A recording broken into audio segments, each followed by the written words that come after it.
Greetings, young seekers of knowledge. Welcome back to another enlightening episode of Inspiring. Today, our journey transports us to the life of a visionary leader whose principles of nonviolence and civil disobedience ignited a revolution, Mahatma Gandhi. If you like this series and would like to see more episodes, feel free to encourage us by liking and subscribing. Our adventure starts in 1869 in the picturesque town of Porbandar, India, where Mohandas Karamchand Gandhi, affectionately known as Bapu, began his incredible journey. Born into a family of modest means, Gandhi's father, Karamchand Gandhi, served as the Diwan, or chief minister, of the city-state. This familial position provided young Mohandas with the opportunity to receive a formal education, a privilege not widely available to many during that time. Guided by the values instilled by his parents, especially his mother Putlibai, Gandhi's early education laid the groundwork for his lifelong commitment to truth and justice. At the time of Mahatma Gandhi's birth in 1869, the British Empire was at the zenith of its global influence. India, a jewel in the imperial crown, was under British colonial rule. In India, the British implemented policies that exploited the country's resources, leading to economic hardship and cultural disempowerment. After graduating from high school, Gandhi seized an opportunity to move to London to study law. Arriving in the British capital in 1888, he immersed himself in the intellectual and cultural milieu of Victorian-era London. His time in the city exposed him to diverse ideas, social movements, and political ideologies. The challenges he faced in London, including encounters with racial prejudice, stirred in him a growing awareness of social justice issues. At the age of 23, Gandhi moved to South Africa to work as a lawyer.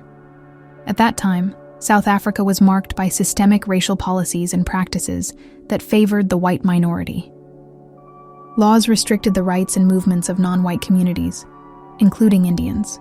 Mahatma Gandhi's activities in South Africa between 1893 and 1914 marked a pivotal period in his life, where he honed and crystallized the principles of nonviolent resistance that would define his legacy. He soon found himself deeply involved in the struggle against racial discrimination faced by the Indian community.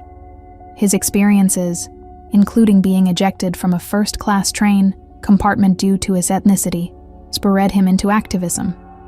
Gandhi developed the concept of nonviolence as a tool for social and political change, as well as the concept of civil disobedience. His leadership in various campaigns laid the groundwork for his later endeavors.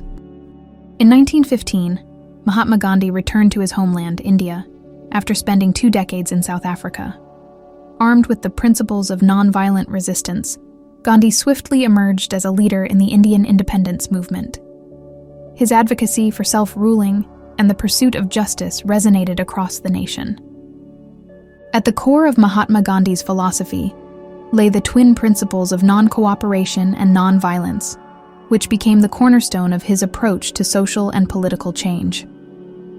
Non-cooperation, as advocated by Gandhi, involved a deliberate withdrawal of support and collaboration with unjust systems or practices.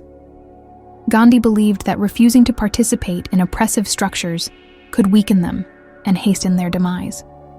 Paired with nonviolence, Gandhi emphasized the power of peaceful resistance and the refusal to inflict harm on others. One of his most iconic initiatives was the Salt March in 1930.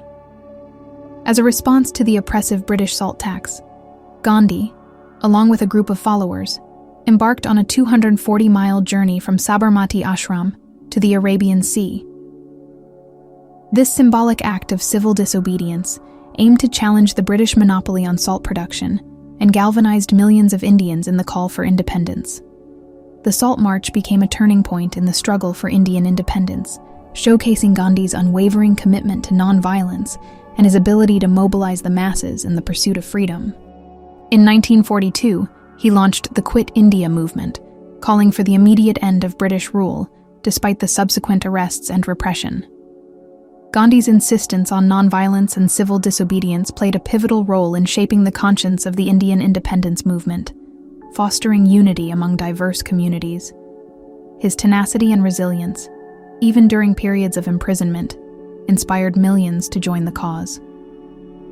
Ultimately, the tireless efforts and strategic nonviolent actions led to India gaining its independence in 1947, a triumph that underscored the transformative power of peaceful resistance. Mahatma Gandhi met a tragic end on January 30th, 1948, when he was assassinated in New Delhi by a Hindu nationalist angered by Gandhi's positions. Gandhi's death reverberated globally, marking the loss of an iconic figure who had led India to independence through nonviolent means. Gandhi's legacy extends far beyond the realms of political activism. His philosophy of nonviolence became a guiding principle for civil rights movements worldwide. His emphasis on self-reliance, communal harmony, and social justice left an indelible mark on India's cultural fabric. Gandhi's teachings on nonviolent resistance continue to inspire movements for human rights and justice, earning him the title of Father of the Nation in India. His life and legacy remind us of the enduring power of moral conviction and peaceful resistance in the face of adversity. If you are curious to know more about Mahatma Gandhi, we encourage you to visit the numerous resources online, as well as books and movies, explaining more in detail his life and achievements. Let's meet next time in a new episode with a new inspiring personality. Bye-bye.